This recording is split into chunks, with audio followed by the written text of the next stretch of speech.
रहमान रहीम, अस्सलाम वालेकुम नाज़रीन। उम्मीद और दुआ करता हूँ कि आप लोग जहाँ जहाँ पर होंगे खैर आफियत से होंगे। नाज़रीन, इस वक्त पे पूरे मुल्क का सबसे बड़ा मसला, पाकिस्तान का सबसे बड़ा मसला काजी फाइज़ साहब की एक्सटेंशन, काजी फाइज़ साहब की तैनाती, आईनी court, judicial amendment, constitutional amendment और जुडिशल पैकेज बना हुआ है। और उसमें आपने देखा कि गवर्नमेंट के वकला या उनके लॉ मिनिस्टर आज़म नज़ीर तारड़ साहब ने भी कल से एंगेजमेंट स्टार्ट कर रखी है वकला के साथ, बार्स के साथ, और वो जाकर उनको डिफाइन कर रहे हैं, एक्सप्लेन कर रहे हैं कि this is what we want to do. लेकिन एक मज़ामत जिसका इंदिया वकला बार-बार दे रहे थे कि अगर काज़ी फ़ाइज़ साहब को बनाने की कोशिश की जाती है, मंसूर अली शाह साहब का रास्ता रोकने की कोशिश की जाती है, तो वो मज़ामत आज लाहौर से स्टार्ट हो गई है। हर बड़ी बार का सदर, साबिका सदूर, हर बड़ा वकील रहनुमा आज इस कन्वेंशन के अंदर मौजूद था। आबिद साकी साहब से ये आगाज़ कर लेते हैं। अब ज़रा इसको समझिएगा, एक बारीक सा नुक्ता आपके सामने रखने लगा हूँ। आज़म नज़ीर तारड़ साहब हाफ़िज़ाबाद से हैं, एहसन भून साहब हाफ़िज़ाबाद से हैं, आबिद साकी साहब हाफ़िज़ाबाद से हैं। मेरे ज़िले से तीनों शख्सियात हैं, तीनों के नज़रियात और तीनों की स्टैंडिंग आज कहाँ पर है, इसको आप अपने तईं खुद ही डिकोड कर लीजिएगा। आबिद साकी साहब की स्पीच बड़ी काम की स्पीच थी। दो कि वो वकील हैं और एक सीनियर रहनुमा है, वो फ्रंट फुट पे जाकर वो तमाम गुफ्तगू कर सकते हैं जो शायद सिविलियंस भी नहीं कर सकते। आबिद साकी साहब ने कहा जी कि लड़ाई वकला की और एजेंसियों की है और वकला हर हाल में ये लड़ाई जीतेंगे। रबिया बाजवा साहिबा एक वकील रहनुमा, खातून रहनुमा, और बहुत अच्छा बोलती हैं, बड़ा प्रिंसिपल स्टैंड देती हैं, जमहूर और जमहूरियत के लिए स्टैंड देती हैं। तमाम पिशावर बार हो जाए, सलमान अकरम राजा साहब हो जाए, पीछे बलोचिस्तान बार का नुमाइंदा आया, और बलोचिस्तान बार का नुमाइंदा जब आकर गुफ्तगू करे काजी फाइसा साहब के ऊपर और काजी फाइसा साहब की तैनाती के ऊपर, तो मुझे दुख ज्यादा इसलिए होता है कि काजी फाइसा साहब का करियर जो है वो बलोचिस्तान हाई कोर्ट से स्टार्ट हुआ होता है। ये डायरेक्ट आपको पता है, बलोचिस्तान हाई कोर्ट के 2009 से 14 मैं गालिबन इसलिए कहता हूँ कि बीच में कोई एक आधे महीने, 2 या साल का कोई ऊपर नीचे हो जाता है, so that is why I always use probability. तो जनाब, ये काजी फाइज साहब का करियर का आगाज बलूचिस्तान से हुआ था। Excuse me. इसलिए मुझे ज्यादा दुख होता है कि जहां से आपका करियर का आगाज होता है, जहां आपने इतना वक्त गुजारा होता है, वही बार वही वकला आपके अगेंस्ट उठ खड़े होते हैं। बज़ाहिर जो ये मज़ामत की वेव स्टार्ट हो गई है, मुझे नज़र नहीं आता कि काजी फाइसा साहब या मौजूदा हुकूमत के प्लान्स जो हैं ये इसको रजिस्ट कर सके। जब मैं आपसे मुखातिब हूँ तो अब से कुछ देर पहले की खबरें हैं कि सलमान अकरम राजा साहब को नज़रबंद करने के लिए पुलिस इस टाइम के ऊपर हाई कोर्ट के बाहर मौजूद है। पहले हमने देखा कि इमरान खान साहब को इस्लामाबाद हाई कोर्ट से गिरफ्तार किया गया था, फिर पार्लियामान के अंदर से लोगों को गिरफ्तार किया गया था, अभी रिसेंट ईयर वो कंट्रोवर्सी चल रही थी। अब देखिए कि आज लाहौर हाई कोर्ट के बाहर जो भारी नफरी मौजूद है, हमारे दोस्त हैं शाकिर महमूद अवान साहब, बहुत अच्छे रिपोर्टर हैं, उन्होंने रिपोर्ट किया कि जिस टाइम के ऊपर भारी नफरी इस्लामाबाद हाई कोर्ट के लाहौर हाई कोर्ट के बाहर मौजूद है और उनको नजरबंदी के अहकाम जारी कर दिए गए सलमान अकरम राजा ने। सो अब देखते ये हैं कि सलमान अकरम राजा साहब को भी कोर्ट के अंदर से गिरफ्तार किया जाता है, नजरबंद किया जाता है कि या इंतजार किया जाता है कि वो बाहर आए, और आज किस हद तक वकला रहनुमा या वकला तंजीमें इस नजरबंदी को रजिस्ट करती हैं। यहीं से आपको आइडिया हो जाएगा कि इनमें कितनी जान है और ये किस हद तक रेजिस्टेंस इन डेज टू कम करेंगे। एनीवेज, ये एक बड़ा ही बहुत ही बड़ा इनिशिएटिव है मेरे नज़दीक। आप इसको किसी भी तरह से लीजिए, लेकिन जो वकला रहनुमा यहाँ पर मौजूद थे और जिस किस्म की सख्त तकारीर यहाँ पे हुई हैं, ये पैगाम बहुत वाज़ेह है काजी साहब के लिए। वो किस हद तक समझते हैं, किस हद तक नहीं समझते, ये तो अल्लाह बेहतर जानता है, लेकिन पैगाम बहरहाल बहुत वाज़ेह है। आगे बढ़ते हैं। सुप्रीम कोर्ट ने बलोचिस्तान के हल्का PB14 में पीपल्स पार्टी की दोबारा गिनती और रिटर्निंग अफसरान की जानिबदारी के इल्जामात की दरखास्त मुस्तरद कर दी। ठीक है जनाब, और नून लीग के यहाँ पर MP हैं मोहम्मद खान लहरी साहब, जो वो कामयाब, उनको बरकरार रखा गया। अब यहाँ पर दो चीजें आपने वो समझनी है।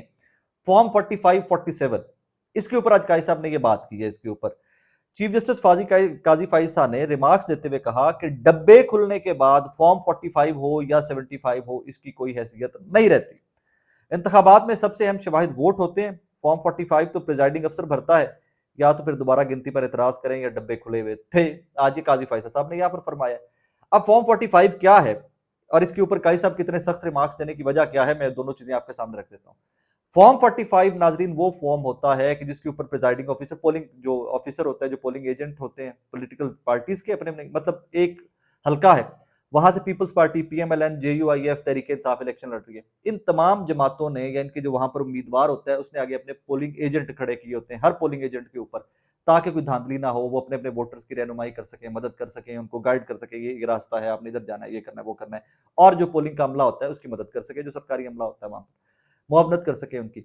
अब जब फॉर्म 45 बनता है तो वोटों की गिनती होती है तमाम पोलिंग ऑफिसर्स और पोलिंग एजेंट्स की मौजूदगी के अंदर। फिर उसके ऊपर एक नतीजा मुरतब किया जाता है कंसेंसस के साथ कि भाई आप तमाम लोग हाजिर थे, इतने इतने इतने वोट फला फला फला उम्मीदवार ने लिए। फिर उसके ऊपर पोलिंग एजेंट्स के साइन लिए जाते हैं और फिर पोलिंग ऑफिसर उसके ऊपर साइन करके वो नतीजा फॉर्म 45 मुरतब करता है। फॉर्म 45 सारे इकट्ठे होते हैं, फॉर्म 47 बनता है, नोटिफिकेशन हो जाता है कि जी फलां साहब फलां हल्के से जीत गए। और काई साहब के नजदीक फॉर्म 45 की हकीकत ही कोई नहीं है। अब ये मतलब उनकी कहते हैं इसकी क्या हैसियत रह जाती है, कोई हैसियत नहीं फॉर्म 45 47। मतलब डब्बा खुला, रिकाउंटिंग में गए एंड ऑल दैट, वो कहानी अलग से है कि एक टेक्निकल नुकता जो मेरी समझ में एक पॉलिटिकल स्टूडेंट होते हुए, पॉलिटिक्स का स्टूडेंट होते हुए, एक सहाफत का तालिब इल्म होते हुए, फॉर्म 45 के ऊपर एक हल्के के अंदर यही लेट से जो लेरी साहब हैं जिनको नोटिफाई किया गया, जिनको कहा गया कि आप ही जीते हैं नून लीग के, इनके वोट पड़े वहां पे 200 फॉर्म 45 के ऊपर। पीपल्स पार्टी का जो है नुमाइंदा, वो कहता है जी मुझे वहां पर वोट पड़ा 500, फॉर्म 45 के ऊपर लिखा हुआ है। तो भाई आप फॉर्म 45 को वापस कंसल्ट करोगे, जब डब्बे खुल गए तो 200 की जगह 500 रिकाउंटिंग के अंदर वोट हो गया, या 300 उसका मुस्तरद होके 200 दोनों का बराबर हो गया। फिर जब काई साहब की इस तरह के रिमार्क्स आते हैं, इस तरह की अदालतें लगती हैं, तो फिर लोग शोर मचाते हैं और फिर कहा जाता है हमें कि जी आप तौहीन अदालत करते हो, आप तौहीन काजी करते हो, आप तौहीन जस्टिस करते हो, आप तौहीन जुडिशियल सिस्टम करते हो। कोई बंदा तौहीन नहीं करता। या तो काजी साहब इतनी क्लैरिटी के साथ अपने रिमार्क्स को, हम जाहिल कौम है, हम कहते हैं हम जाहिल कौम है, हम बैरिस्टर्स नहीं है 25 करोड़, हम आम लोग हैं। हम आपकी अदालत की तरफ देख रहे होते हैं कि जब बल्ले वाले निशान की तशरीह एक प्रेसिडेंट सेट हो गया वह इस अदालत का, काजी साहब की का, कि काजी साहब खुद कहते रहे कि मेरे ही फैसले की गलत तशरीह इलेक्शन कमीशन ने की है। जब आप खुद मानते हैं कि आप ही के फैसले की गलत तशरीह इलेक्शन कमीशन ने की है, तो हुजूर वाला या तो आप इलेक्शन कमीशन को कोई उसकी डज पड़ती, इलेक्शन कमीशन को कोई उसकी सजा मिलती, ताकि हमें भी होता कि यार काई साहब की गलत तशरीह की गई, तो काई साहब ने उसके ऊपर स्टैंड भी लिया, उन्होंने फैसला भी किया उसके ऊपर। इसी तरह अब आप 45 और 47 के कहते हैं कोई हैसियत नहीं रह जाती जब डब्बा खुल जाता है। तो भाईजान डब्बा खुलने के बाद रिकाउंट के अंदर अगर वोट मुस्तरद इतने ज्यादा हो जाए, क्योंकि हमने देखा 10-10 हजार वोट मुस्तरद हुए, तो फिर वाकई में फॉर्म 45 47 की हकीकत क्या रह जाती है? ये सवाल आपके लिए भी छोड़ के जा रहा हूं। रीजन कि फॉर्म 45 47 की कहानी सबसे ज्यादा तहरीक इंसाफ ने शोर मचाया, कि जो रिजल्ट कंपाइल ऑन स्पॉट हुए थे 8 फरवरी के इलेक्शन के बाद हर हल्के के, उनमें से पाकिस्तान तहरीक इंसाफ क्लेमेंट है कि वो बहुत ज्यादा हल्के वो जीते हुए थे। और फॉर्म 47 के ऊपर जाकर जो नोटिफिकेशन हुए, जो फॉर्म 45 के ऊपर रिजल्ट आए, वो मुनफरिद आए और वहां पर और लोग जीते हुए। तो फिर ये एक बहस है और ये बहस चल रही है, ये चलती रहेगी और इसको चलना चाहिए भी। रीजन ये डेमोक्रेसी है ना, इसने इवॉल्व करना है आहिस्ता आहिस्ता आहिस्ता आहिस्ता, इसने इवॉल्व करना है और इसी एवोल्यूशन का नाम जमहूरियत है। इसी तरह आहिस्ता आहिस्ता आहिस्ता आहिस्ता हम सीखेंगे। अब आगे चलिए, तो जनाबे वाला एक और बड़ी खबर जिसका मैंने कल के ब्लॉग में जिक्र किया था, वो था जस्टिस जहांगीरी इलेक्शन ट्रिब्यूनल। ठीक है जनाब, इसका फैसला महफूज था इस्लामाबाद हाई कोर्ट के चीफ जस्टिस के पास। जनाब जो हमारे जस्टिस हैं, चीफ जस्टिस हैं आमिर फारूक साहब, उनके पास ये फैसला महफूज था। आज ये फैसला सुना दिया गया। अब जो मैं एक्सपेक्ट कर रहा था, I would be very honest with you, मैं बड़ा पॉजिटिव आदमी हूँ, हर चीज में पॉजिटिविटी ढूंढता रहता हूँ, हर चीज में पॉजिटिविटी ढूंढता रहता हूँ कि जनाब ये भी हो सकता है, ये भी हो सकता है, ये भी हो सकता है। कोई सरप्राइज नहीं आया। वैसे मैं सरप्राइज एक्सपेक्ट कर रहा था कि हो सकता है मुझे सरप्राइज कर दिया जाए, पाकिस्तान के अवाम को सरप्राइज कर दिया जाए, कोई ऐसा फैसला दे दिया जाए कि नहीं जनाब, जस्टिस तारिक महमूद जहांगीरी जो है वही ट्रिब्यूनल है और वही समातों का सिलसिला जारी रहेगा, जहांगीरी साहब आप काम का आगाज कर दीजिए। लेकिन नहीं, हमने बॉल मिड में रखते हुए आमिर फारूक साहब ने इलेक्शन कमीशन का हुक्म तो उन्होंने कलअदम करार दे दिया, क्योंकि यहाँ पर एक नए रिटायर्ड जज साहब जो है उनको लगा दिया गया था। लेकिन एट द सेम टाइम उन्होंने वो इलेक्शन कमीशन का फैसला कलअदम करार देते हुए वापस इलेक्शन कमीशन के कोर्ट में बॉल फेंक दिया कि आप दोबारा से फैसला करें। तो दोबारा से क्या फैसला आएगा? क्या जस्टिस जहांगीरी साहब को इजाजत दी जाएगी कि आप ही ट्रिब्यूनल का काम करते रहेंगे, आप ही समाते करते रहेंगे? I don't think so. I actually don't think so. मुझे उम्मीद थी कि हो सकता है बीच में कहीं पर अपनी अदालत के साथ खड़े हो जाए, अपने जस्टिस साहब के साथ आमिर फारूक साहब खड़े हो जाए, लेकिन मैं उसके ऊपर भी डिसअपॉइंटेड हूँ। थोड़ा सा इसका बैकग्राउंड भी बता दूं कि ये जो तीन है ना वहां पे रुकन असेंबली मुस्लिम लीग नून के, इन लोगों ने अदम एतमाद का इजहार किया था ट्रिब्यूनल के ऊपर, और ट्रिब्यूनल में इलेक्शन कमीशन में एप्लीकेशन डाली थी कि ट्रिब्यूनल को चेंज किया जाए। और ये खबर है गालिबन 3-4 जून की, 3-4 जून 2024 की खबर है। तो तब ये डाली गई थी कि ट्रिब्यूनल्स को काम करने से रोका जाए और हम इन पे अदम एतमाद करते हैं। और इन्होंने ट्रिब्यूनल का कसूर सिर्फ एक था, जस्टिस तारिक महमूद जहांगीरी का कसूर सिर्फ एक था कि इन्होंने कहा था फॉर्म 45 लेके आ जाए, आप सब लोग हल्फ देंगे कि जनाब ये जो रिजल्ट आप लेके आए हैं, जो नताइज आपके पास हैं, ये आप लोग समझते हैं कि ये ठीक है एंड ऑल दैट। सो ये हल्फ तो खैर तमाम प्रिजाइडिंग ऑफिसर से भी, पोलिंग एजेंट से भी, जो जो अवेलेबल हो सकते थे, ये हल्फ ही होता है कि आप नेक नीयती से काम करेंगे। लेकिन फिर इस मुल्क के अंदर कोई किस हद तक नेक नीयती से काम करता है, वो आपने और मैंने देख लिया। हमेशा लाहौर के जो करंट हैपनिंग होती है, मेरी कोशिश होती है कि एंड में वो रिपोर्ट करूं, ताकि जब मैं आपसे बात भी कर रहा होता हूं तो तब भी जो मेरे पास लेटेस्ट अपडेट आए वो भी आप तक पहुंचा सकूं। अब से कुछ देर पहले की खबर है कि 2 घंटे 2.5 घंटे पहले की, कि लाहौर हाईकोर्ट ने पीटीआई के लाहौर में जलसे से मुतल्लिका दरखास्तों पर लार्जर बेंच बनाने की सिफारिश कर दी। फाइल 10 मिनट में chief justice of Lahore high court Aliya Neelam Sahiba को भिजवा रहा हूँ।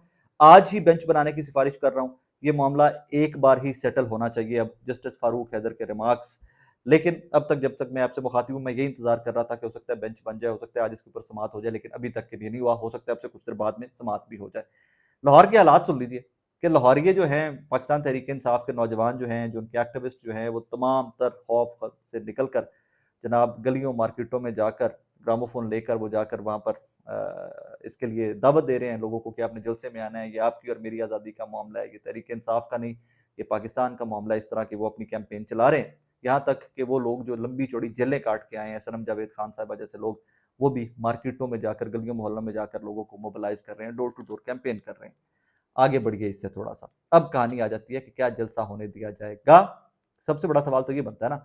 तो फिर जनाब उसका जवाब ये है कि जो रिपोर्ट हमारे कुछ दोस्त इस टाइम के ऊपर लाहौर मीनार पाकिस्तान के इतराफ में मौजूद थे, जिनकी ड्यूटीज वहां पर लगी हुई थी, इवेंट बहुत बड़ा है तो उसको कवर करने के लिए जिनकी ड्यूटीज वहां पर लगी थी, उन्होंने मुझे थोड़ी देर पहले बताया है कि जनाबे वाला चारों तरफ कंटेनर्स की भरमार है इस टाइम के ऊपर मीनार पाकिस्तान के। तो मीनार पाकिस्तान को बेसिकली सील किया जाएगा। कोई एतराज नहीं, मतलब इसके ऊपर अगर हुकूमत इजाजत नहीं देना चाहती, अगर अदालती इजाजत नहीं देना चाहती, तो फिर एक दफा मान जाए कि इस मुल्क में जमहूरियत नहीं है, इस मुल्क में पीसफुल असेंबली का राइट नहीं है, इस मुल्क में किसी भी सियासी जमात को जलसा जुलूस करने की इजाजत नहीं है, और स्पेशली उस जमात का नाम तहरीक इंसाफ है। ये आप तमाम चीजें ऑन रिकॉर्ड ले आइए, हम आप पे तनकीद करना छोड़ देंगे।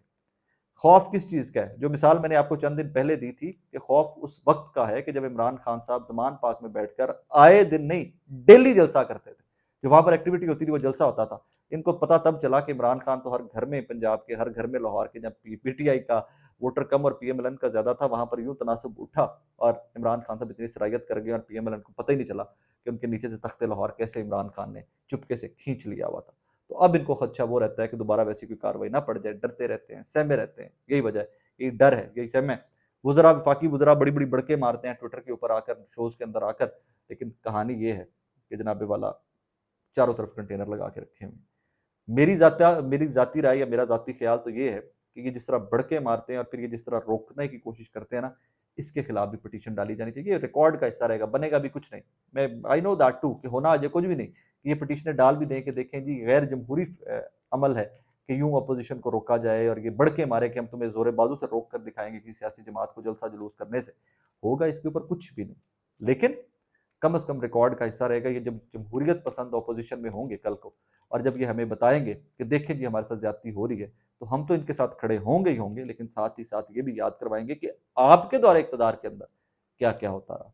इमरान खान साहब के दौरे इक़्तिदार के अंदर किसी को यूं जलसे जुलूसों से रोका गया होता तो मैं हल्फन खुदा की कसम उठा के कहता हूँ सबसे पहला नाकिद मैं होता उनका कि आपने भी माजी में ये किया था। लेकिन मुझे याद ये है कि मौलाना फजलुर रहमान साहब धरना दिए बैठे थे और उनके पानी का बंदोबस्त और उनके खाने पीने का, रहने का बंदोबस्त देखने के लिए सीडीए को कहा गया था कि look after them, facilitate them.